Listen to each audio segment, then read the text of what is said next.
Hi friends, आज आपण शिवणार आहोत 6 महिन्याच्या बाळापर्यंतची फ्रॉक. पहिल्यांदा कापड फोल्ड करून घेतलं आहे.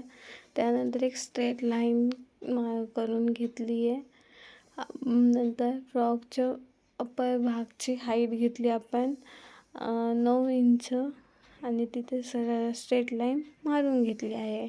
त्यानंतर शोल्डर आपण 5 घेतलेला आहे, 5 इंच, आणि मुंडा पण घेतला आपण 4 इंच, आणि चेस्ट घेतली आहे 7.5, आणि भाग जॉईंट करून घेतला आणि शोल्डरला गोल आकार घेऊन घेतला आहे.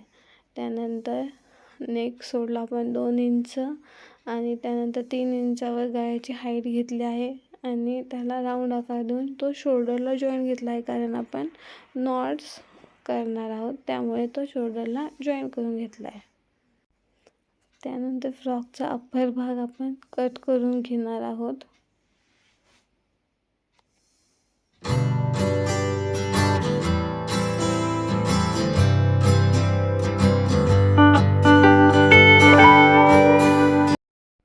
फ्रॉकचा अप्पर भाग आपला रेडी आहे. आता आपण तो मेन कापड म्हणजे आपण खण जी फ्रॉक शिवणार आहोत त्याच्यावर कट करून घेणार आहोत. त्याआधी आपण जी वरची बॉर्डर, एका साईडची बॉर्डर आहे ती कट करून घेणार आहे, कारण फ्रंटला आपण ती अटॅच करणार आहोत. आपण अप्पर भाग कट केलेला आहे.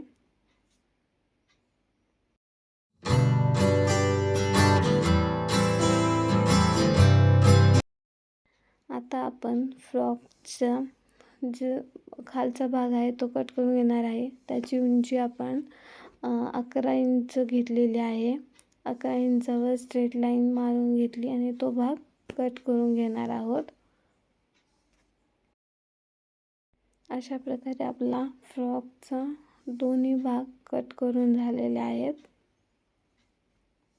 आता आपण शोल्डरला अटॅच करण्यासाठी नॉट्स तयार करून घेत आहोत.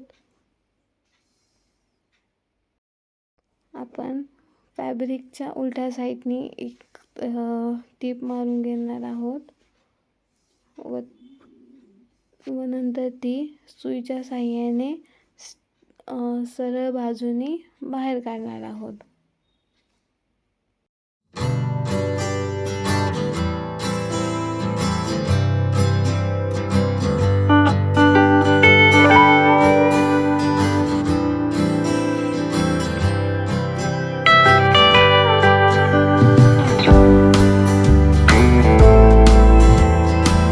अशा पद्धतीने हळूहळू सुई खेचत कापड आपण सरळ करणार आहोत.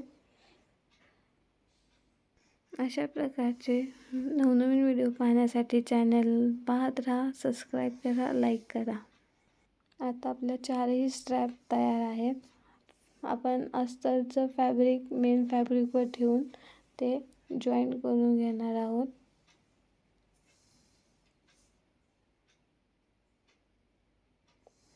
अशा पद्धतीने ठेवून आपण फॅब्रिक अटॅच करणार आहोत.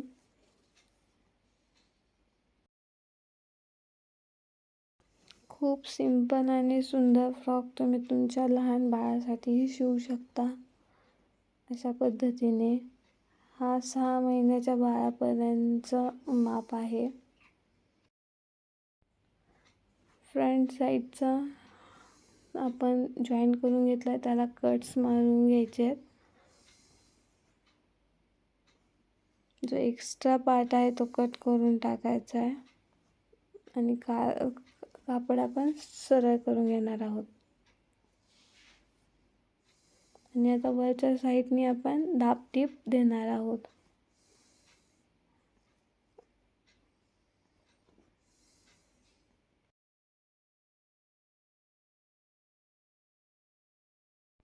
अशा प्रकारे आपला अप्पर पार्ट रेडी आहे. आता त्याच्यावर आपण जी कट केलेली लेस आहे ती व्यवस्थित ठेवून जॉईंट करून घेणार आहोत. वरच्या साईडनी फिनिशिंगसाठी फोल्ड करून त्याच्यावर एक दाबटीप मारून घ्यायची आहे. कापड लेस व्यवस्थित ठेवली पाहिजे, त्याने फिनिशिंग छान येते. अशा प्रकारे लेस आपण जॉईन करून घेतले आहे. आता खालच्या साईडलाही सेम त्याचप्रमाणे लेस व्यवस्थित जी बॉर्डर आहे ती व्यवस्थित ठेवून आपण फिनिशिंगप्रमाणे जॉईन करून घेत आहोत.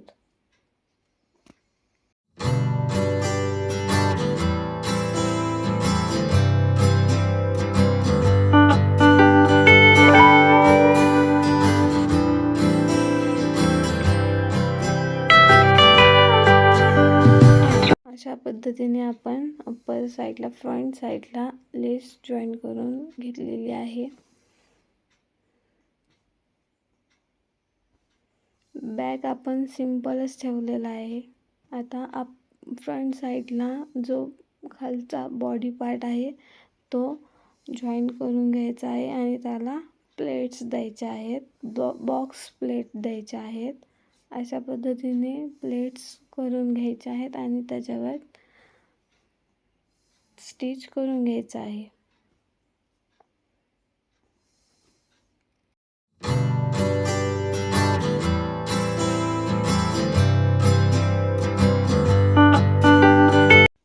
अशा प्रकारे फ्रंट साईडचा पार्ट आपण जॉईन केलेला आहे.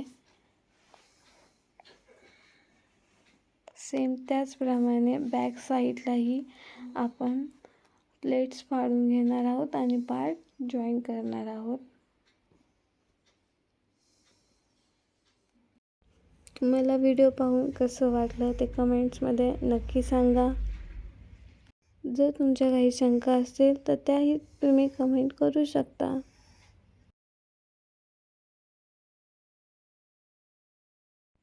आता आपले दोन्हीही पार्ट्स तयार आहेत, फ्रंट अँड बॅक.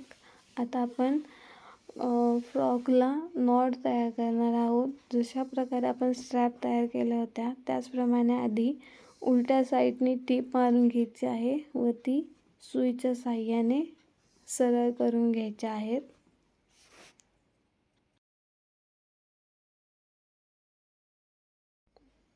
अशा प्रकारे आपल्या दोन्ही नॉट्स तयार आहेत. ते आपण बॅक पार्टवर आधी स्टिच करून घेणार आहोत. दोन्हीही साईडला त्या व्यवस्थित लावून घ्यायच्या आहेत.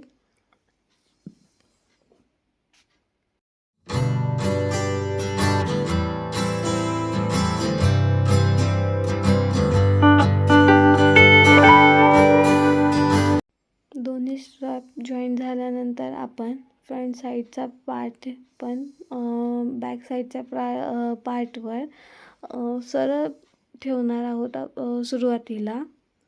मग त्याच्यावर फ्रंट साईडने टिप मारून घेणार आहोत आणि ते नंतर आपण फोल्ड करणार आहोत, कारण बाळाला कोणत्याही प्रकारची इचिंग होऊ नये त्यासाठी.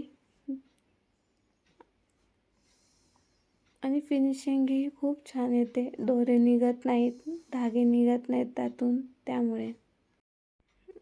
आता फोल्ड करून उलट्या साईडने आपण फिटिंगची टिप मारून घेणार आहोत.